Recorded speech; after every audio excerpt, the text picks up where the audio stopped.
Madam President, President of the Commission, members of the European Parliament, Prime Minister, I'm happy that at least here I can, on behalf of the opposition, ask you questions, and on behalf of millions of Hungarians.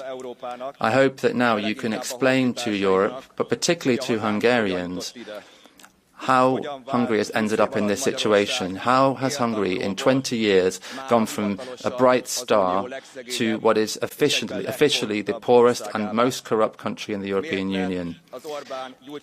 How has the Orban-Gyurcsány period become 2 decades of missed opportunities? Prime Minister, for 14 years you have been leading our country with unrestricted mandate.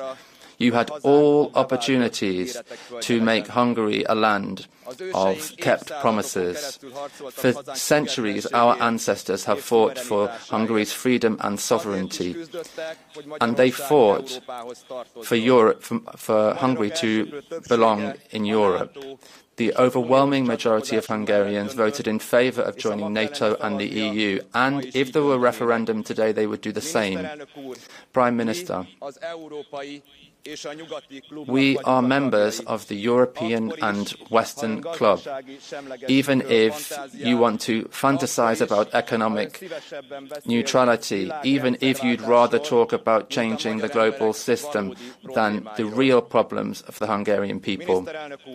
Prime Minister, we agree that external borders need protecting, and we agree that it's necessary to take resolute action to combat illegal migration. But if you want to fight for this, then why did you allow 2,000 people smugglers out of Hungarian prisons? Why do you give residence bonds to your oligarchs to the tune of 10 billion forints? Why did you want to, in secret, build a camp for 500 migrants to the tune of 5 billion forints near the Austrian border?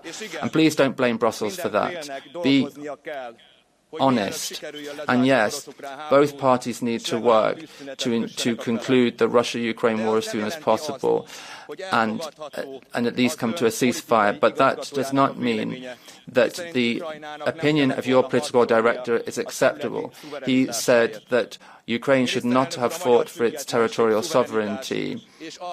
Prime Minister, the foundation of Hungarian independence, sovereignty and constitutionality is the legacy of our 1956 heroes. And your advisor defiled this legacy when he said that we learned from the 1956 revolution that that it's not possible, that we should not resist the attacks of a foreign power because that can cost lives. Prime Minister, this is called treason. We also agree that the most important foundation of our nation is the family, and that it's important to develop the wonderful Hungarian countryside. But in the summer, we've seen a paedophile scandal, and we haven't seen as so few babies born in Hungary as in 60 years. The minimum wage is €70 a month. We are moving towards a demographic catastrophe. More than 1 million Hungarians have been forced to earn a living in Western Europe. Tens of thousands of Hungarian children are now born in London, Paris, Vienna or Brussels, and rather than working to bring hundreds of thousands of Hungarians back home, you decide to bring in 60,000 Asian economic migrants without asking the Hungarian people. You have abandoned the Hungarian countryside. One by one you are closing railways, maternity wards in rural areas, post offices. The Hungarian countryside is emptying out, and every other 18-year-old young person in Hungary is thinking of leaving Hungary. Prime Minister, the average age of a Hungarian train is 45. The locomotives are catching fire. The gears aren't working. The trains are late. And your minister, 2 years ago, stopped all railway developments. And what about health?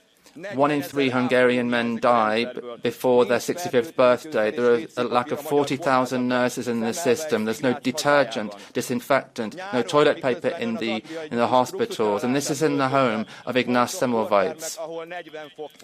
And in the summer, when you were enjoying a luxury holiday, there were wards where it was 40 degrees. And education as well. For years, the indicators, international indicators, according to those, Hungarian education has got worse. And then also there's the issue with Erasmus. You have increased ministers' salaries by 30%, but what about other people? For example, social workers, civil servants, they are working far less money. The minimum wage in Hungary is 668 euros, Slovenia 1,253 euros, Poland 1,000 euros. In Romania, they've increased wages fivefold, and the food is 20–30% lower. What about also 27% VAT in Hungary and more expensive gas and electricity costs as well? Why did you spend all of this? What about all of the public utilities? We all know that the end is nigh and the sea has revolted. Whatever you threaten, millions of Hungarians, brick by brick, step by step, will be taking back our home, and we will build a peaceful, European and livable Hungary. And I'd like to end with the words of Pope John Paul II. We should not give up hope. You should not doubt. You should not become tired. You should not lose your courage. Do not be afraid. Prime Minister, we are not afraid, and we are working to achieve our goals. Thank you. I give the floor next to Ms. Klara Dobrev with a general appeal for time to be kept.